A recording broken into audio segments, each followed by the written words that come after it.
Relationship triggers. Your reaction is never really about what just happened. Today I'm sitting down with my good friend Matt and we're diving into relationship triggers, what they really are, why they show up, and what they're actually trying to tell you about yourself. Let's dive in. Do you react explosively when you're triggered in a relationship? And do you regret it later? I certainly have. Jules, can we unpack that? Yeah, let's go. Let's dive in.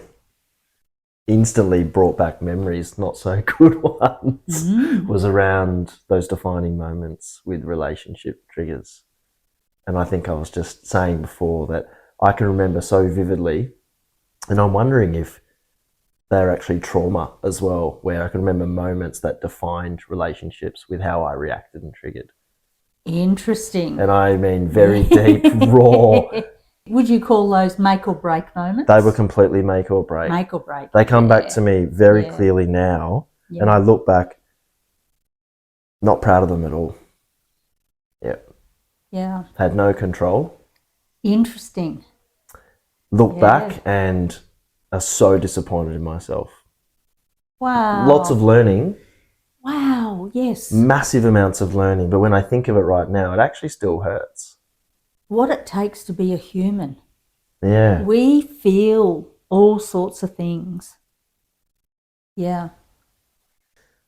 So I think that's the silver lining in moments like that, triggering, reacting, is you get a huge opportunity to learn. So Jules, I can pinpoint the moment, the memory is right there. Awful triggering, and I reacted. The result, I can dig into it, but for now, let me tell you, it wasn't great.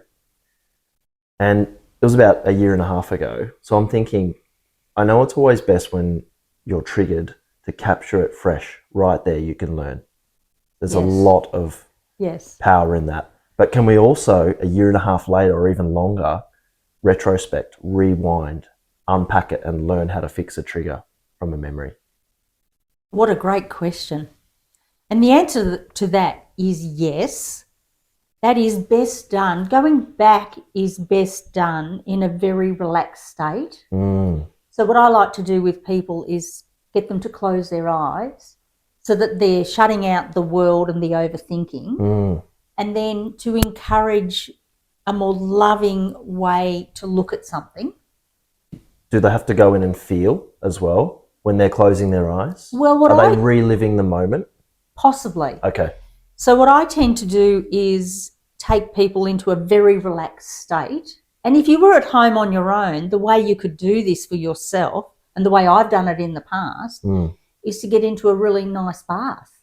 Oh, wow. And in that relaxed state, allow yourself to go back into the memories. It always works best if you're relaxed, because then you are much more likely to go into the observer state instead of the I'm going to figure this out state. Right.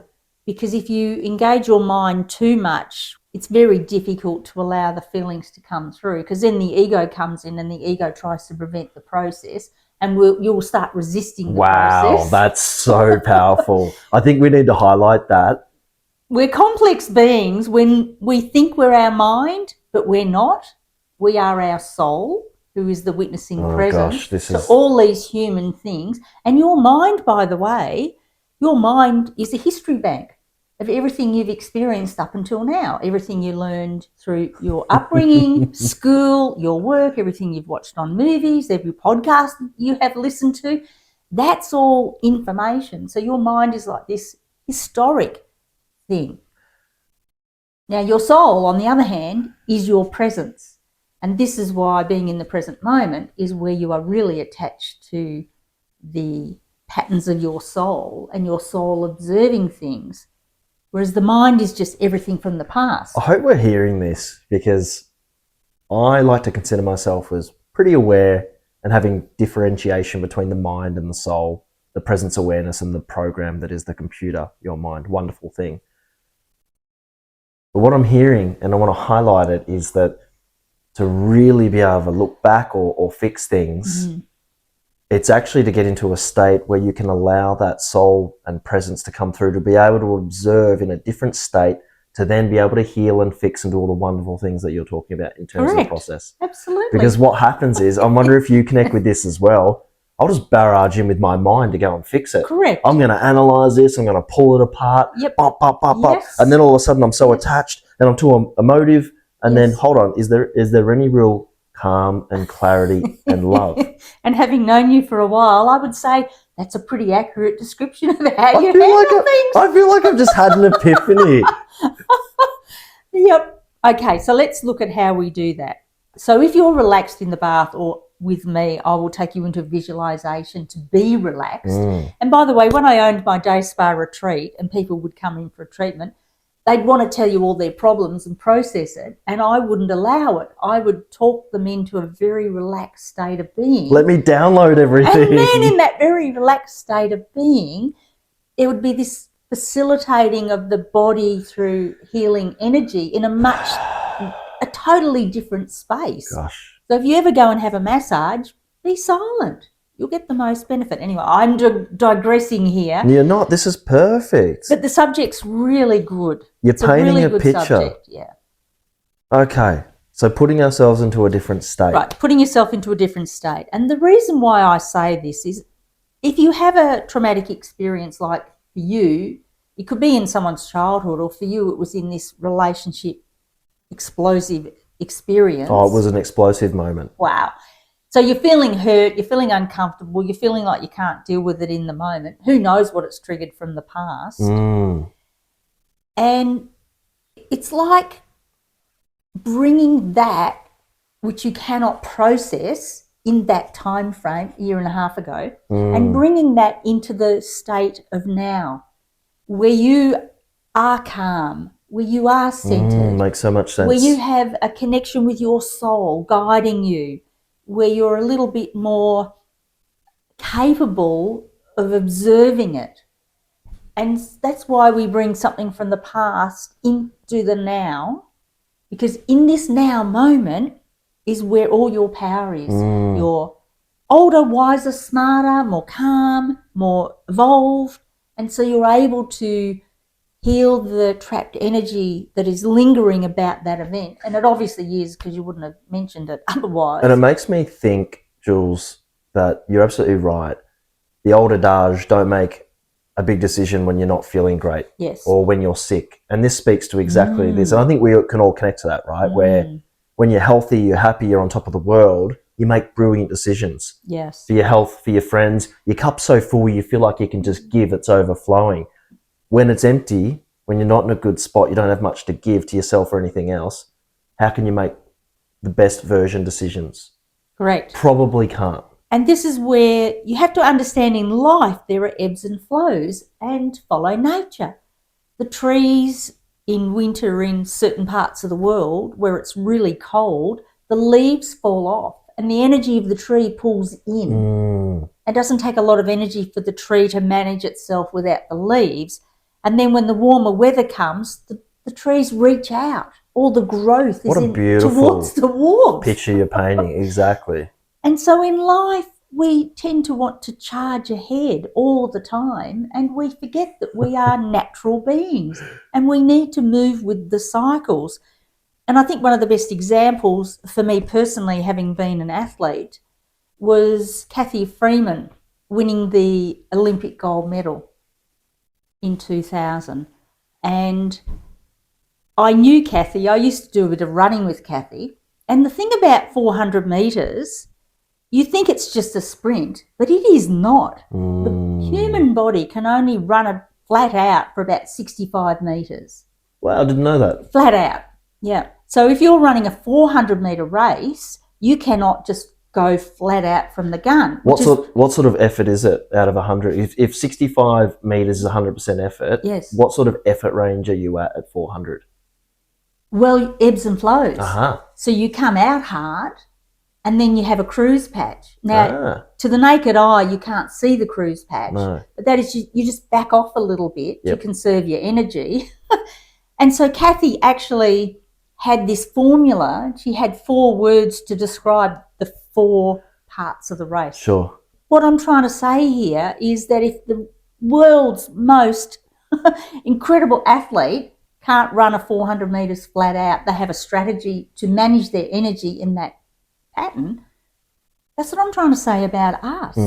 Sometimes we just wake up and we don't nourish ourselves and we charge into the day, and like you said, you don't feel great, so you're just giving out to people and you're depleting your energy. And it's good to consider that in those times, Matt, where you're not feeling like you've got much to give, you have to pull back into yourself and recharge. Okay. I want to be a bit more vulnerable and open up, because I've done competition as well, barista competition, if any of you know, at a pretty high level. Won Australia, went to the Worlds.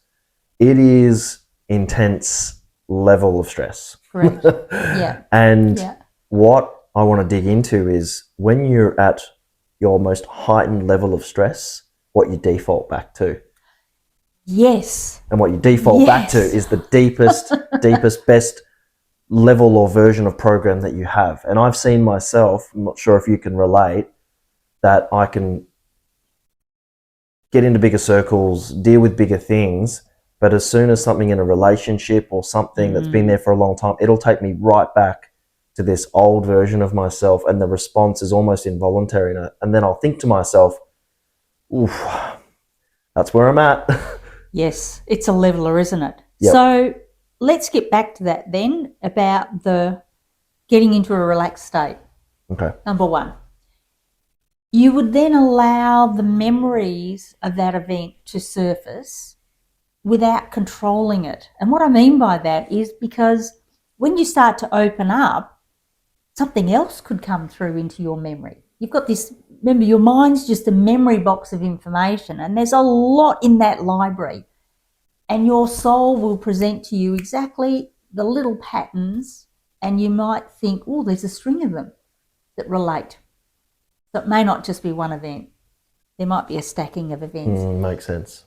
And then the next step would be to ask, is there a common feeling here? Because if you can name the feeling, it will help you to understand it. And those feelings could be things like abandoned, shame, guilt, helplessness, hopelessness. It's just to name a few. Yeah. A light bulb went on there as well around naming something, because then you can connect and identify, rather than being a menage of just feeling and emotion and confusion, almost a turbulent sea of activity. Yes. You really need to be able to pull things out and identify them, and and have a different type of connection and distance with it to be able to work with it as well, so to speak. I'm almost thinking this is like A, B, C, D. Part of the turbulence is because you're feeling something, you're trying to work it out in your mind, your ego's trying to protect it and wants to argue to be right. So there's all these layers going on. So it's like A would be, can you find the emotion within you? Is it sitting in your chest? Is it sitting in your throat? Is it sitting in your gut? Where is it sitting? Or it might be everywhere. Someone might just say it's everywhere. Well, that just shows how big the emotion is. So that was A. That's so powerful. Where is it? B, does it have a name? It doesn't matter if it doesn't, because you'll be feeling it, you'll know it. But if it has a name, it's a little bit easier to work with.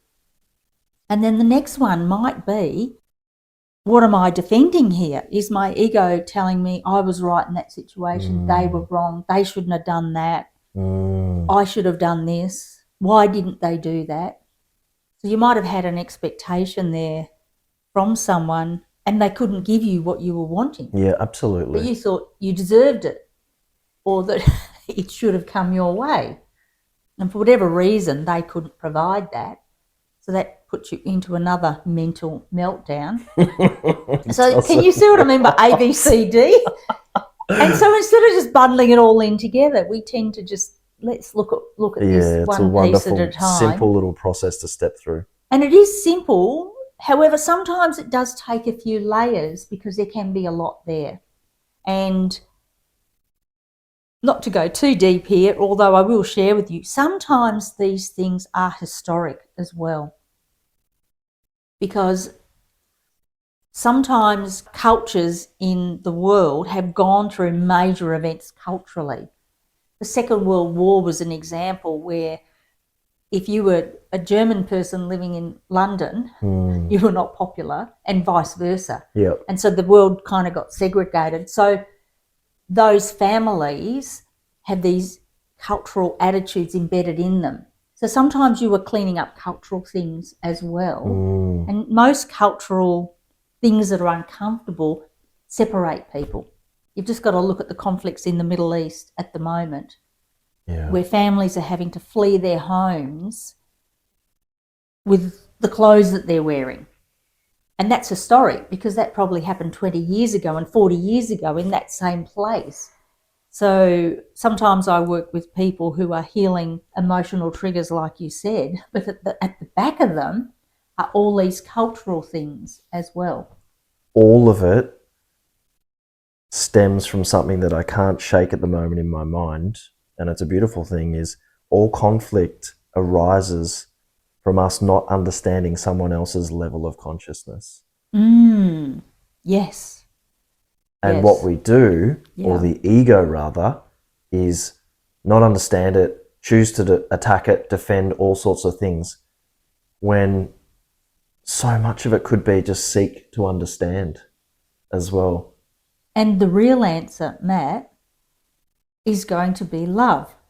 If we return ourselves to a place of love, because when you had that conflict a year and a half ago, the pain in you, the answer is always going to be you returning yourself to the state of love rather than expecting that other person to do that for you. It was because I'm drawing parallels from everywhere. I'm pulling from professional and plugging it right into personal. So where I've arrived at, having achieved some really big things in life and had some really big failures, is that the only true choice we really have is what's going on up here, the choice of thoughts. 100%. The choice of thoughts in any moment, which brings me full circle back to the more relaxed you are, the more in your state of presence you are, the more your soul is residing in you and emanating from you.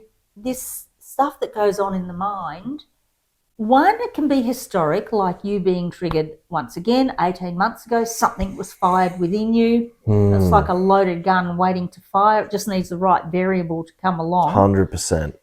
And so the unpacking process there is, what am I thinking? What am I feeling? And what am I defending? Which is the argument you're having inside of yourself. And all of those relate to how you treat yourself. Yes. Because if you're in a loving state of presence, you'll find that your mouth will change. You will not seek out the high sugary, high fat foods or the high starch foods. Your whole vibration and frequency, timeline, changes. Quantum field, whatever you want to call it, changes. They're wishy-washy words in a way, but they're actually right. You're just tuning into a different dial and frequency. Well, I tell you what's not wishy-washy. You'll stop trashing yourself. Yeah. I can't tell you how many clients of mine who work with me for a few months and then they contact me to say that they're stopping the drugs, they're stopping the smoking, they're minimising alcohol, and it's easier because they're in more of a state of love. So when you are in your presence, like your state of unconditional love, you just naturally will make better choices. Now, if something's triggered in you, which is what you experienced, all the behaviours and everything that happened, that's one thing. But if you can get to what's underneath it and work with elevating that and releasing it, then it won't have to come back again. Let's talk about, because I've done a lot of work on that, and I look forward to being tested again in the future around situations like that. Because it can be friendships. For me, it can be parents, relationships with partners, lots of different, a range of triggering opportunities there. Okay, so we've done some learning, we've worked on it. What about forgiveness as well? Oh, I'm so glad you brought that up. I don't agree with forgiveness. Great. Because I think forgiveness is a construct of the mind you have to forgive that person, but I don't really want to. They hurt me. Okay. But you have to forgive them Sounds so you like can ego move on. to me, Jules. Correct, it's ego. Yes.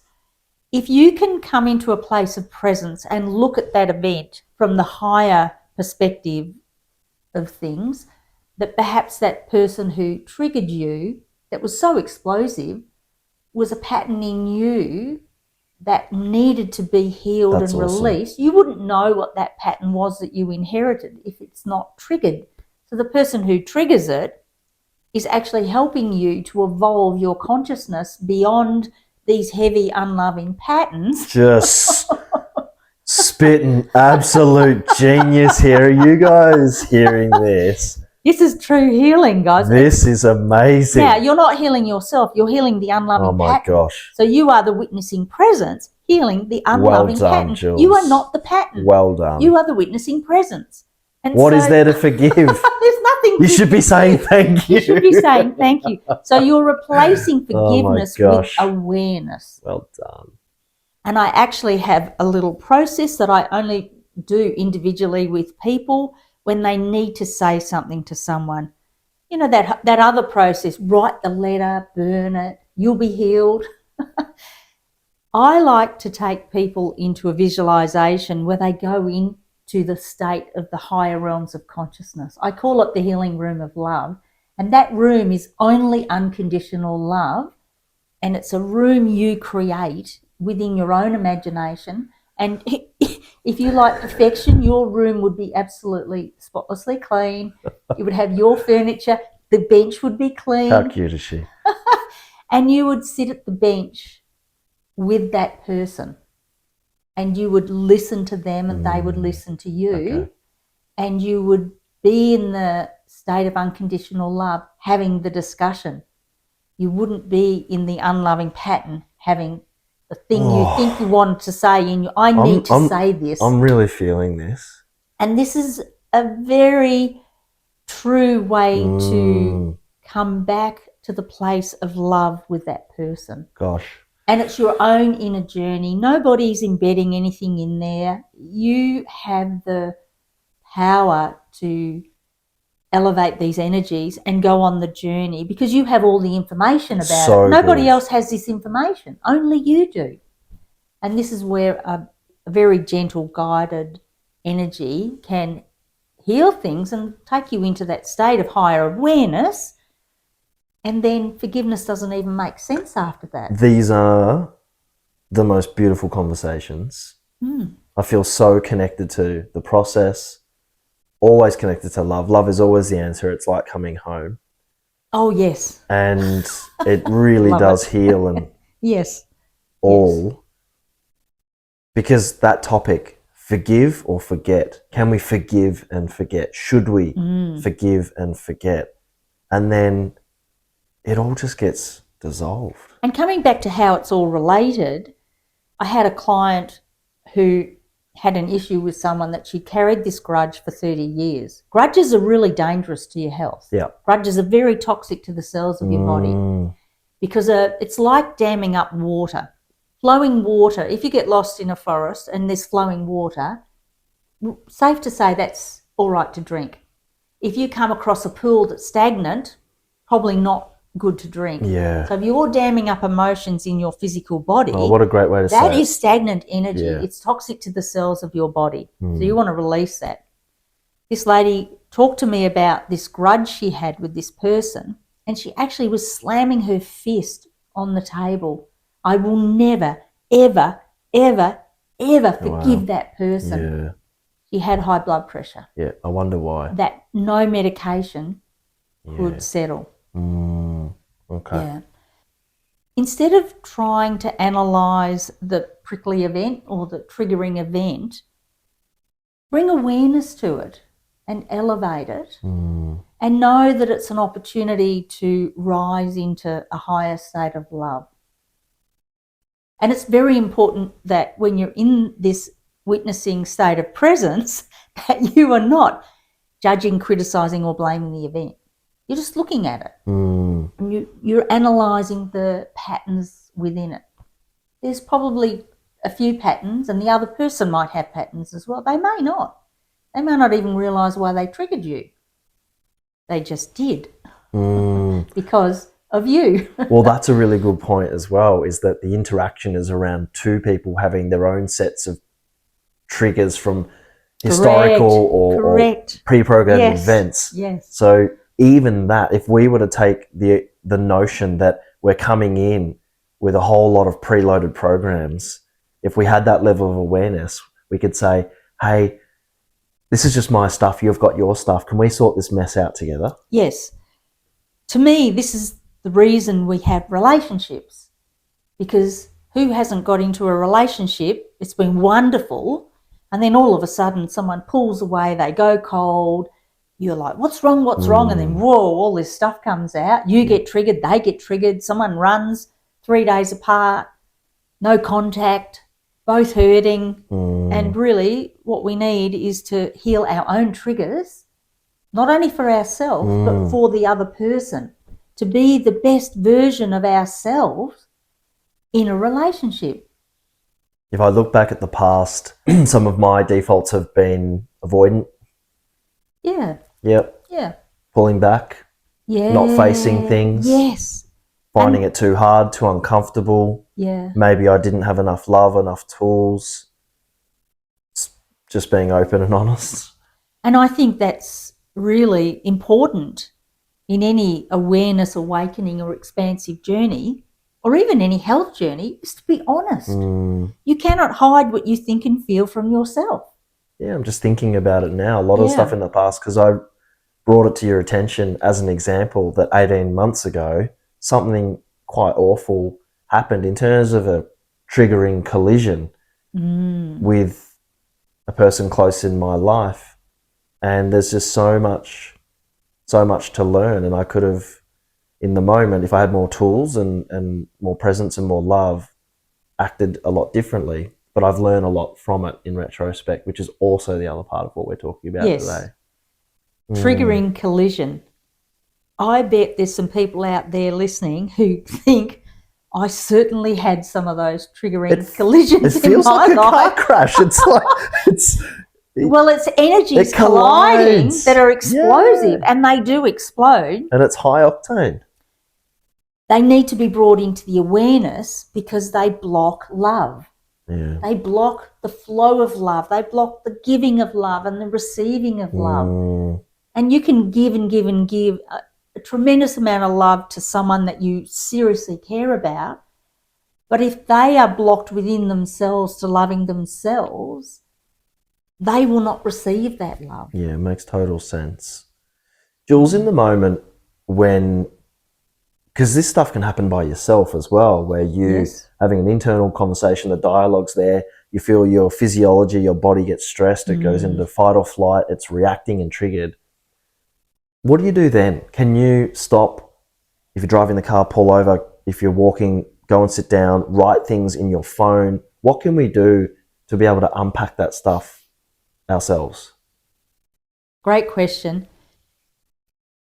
Don't make your life so busy that you haven't got time to observe your inner energy and your inner thinking in your daily life.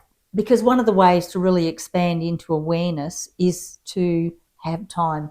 It's important to allow time to elevate these emotions as they arise. Mostly if you're too busy and you just shove it down, I'll deal with that later, or you book in to see someone in 4 weeks' time, it's buried deep again. So it is good in the moment. Capture it fresh. Capture it, even if you just capture it. My go-to would always be stop what you're doing. Yeah, stop. Do you need to just sneak off to the bathroom for 5 minutes? Do you need to pull over for 5 minutes? Can you just sit quietly for 5 minutes?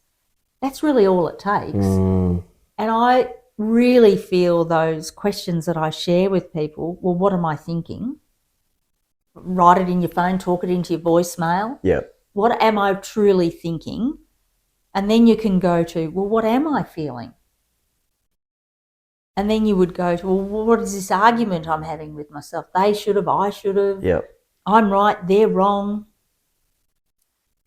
And then you might even consider, well, how do I feel when all this is going on? I can't eat because I'm anxious, or I eat because I'm anxious. Yeah, sure. Sure, lots can relate. I need a drink. I need a smoke. Yeah, absolutely. I need to hide.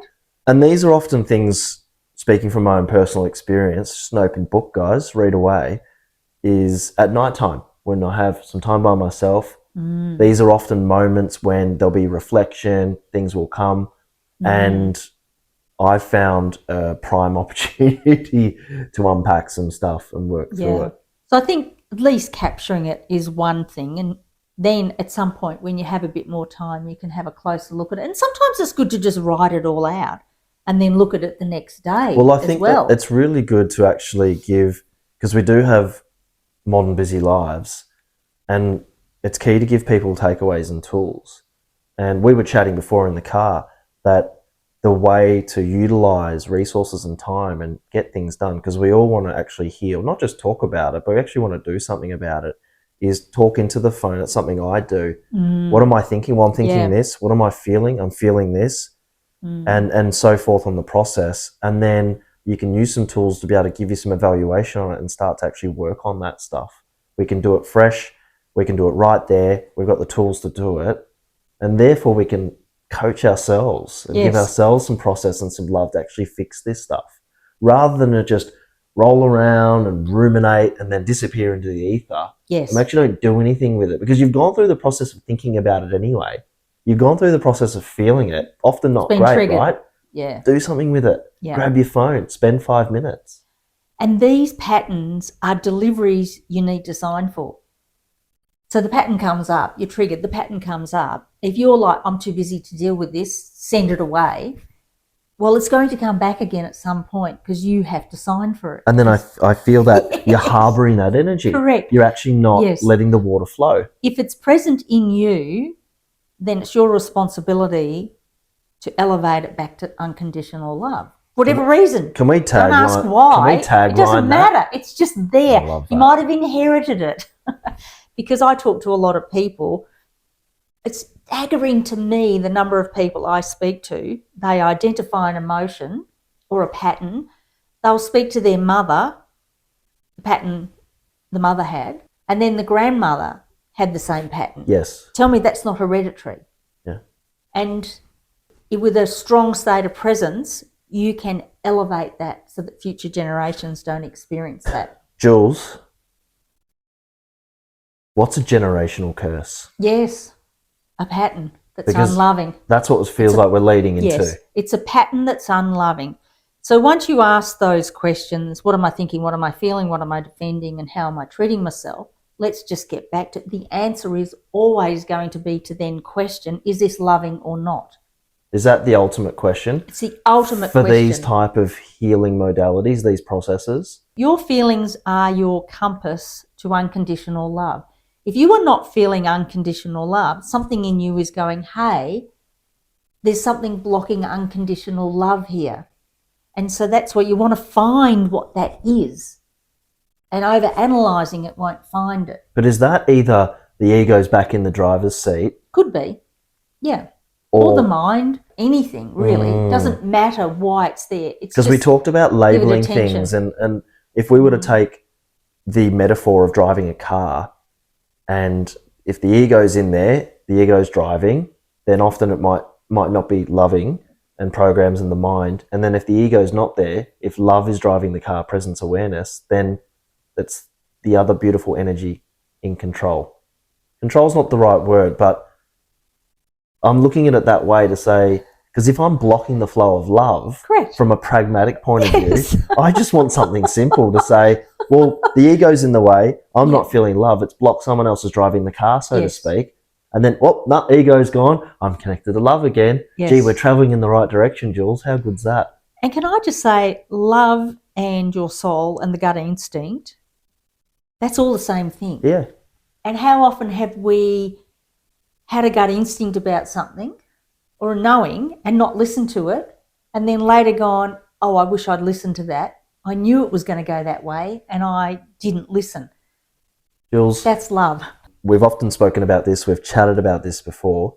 That little voice, that intuition, that knowing, we all have it. Mm-hmm. Feels like this little friend inside of you that's saying things very softly, and you feel it at the same time. Very hard to articulate, but I think we all know what it is. Every time I listen and follow that, yes, in every little micro moment, everything works.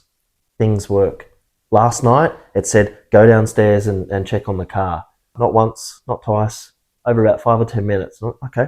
So I went down and I did it, and I had to fix something in the car, so to speak, rather than ignoring the voice. Yes, don't ignore the voice. And it just kept, and I'm like, love that. And it can be the littlest thing. It said, I put something near the bin, it didn't quite go in, it'll tell me to pick it up straight away. I pick it up. And when I follow this beautiful little voice, everything seems to work. And I love it. I feel like I've got this guardian angel just helping me make decisions in life. They can be big things or they can be small things. That is the most interesting, serendipitous aspect to our human life, where we think we're always in control. A client of mine shared with me that she wasn't feeling good. She was feeling triggered. She was feeling a bit vague. It was her daughter's birthday party and she had to make a cake. And she went to the refrigerator to check on the ingredients, and she didn't have butter, fundamental ingredient of a cake.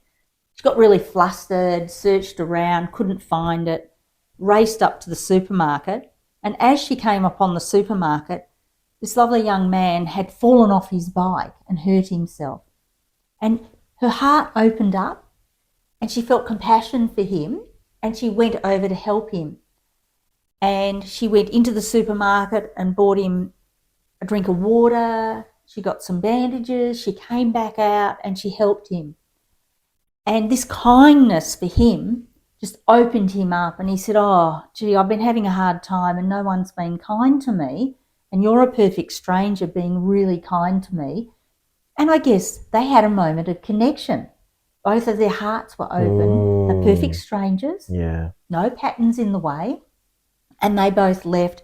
She came home feeling so connected to love and so happy. Opened up the refrigerator and there was butter in the refrigerator all along. Yeah. She'd followed the little nagging voice inside of her that had said, go to the supermarket now. Tell me that wasn't orchestrated, that those two just collided in that moment to help each other.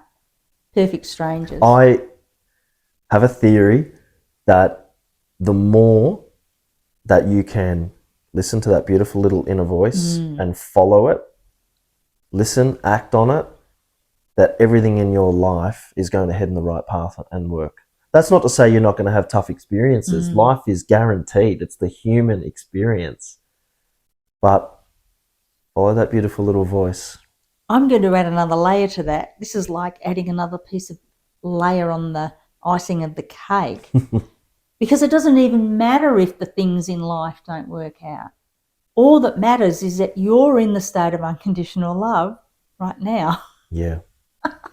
And that is very different to, I'll be better when I get that Correct. thing. I'll be better when that goal is achieved. Well, let's take a step with that. So that you're following the voice, you're in unconditional love, you're listening to that beautiful little voice. Whatever comes up, you go back to just acting from love as often as you can. Correct. It's this beautiful self-fulfilling cycle of things working because you're following your intuition of what feels right, what's that knowing, and then you're acting from love as much as we can. Yes, as much as you can.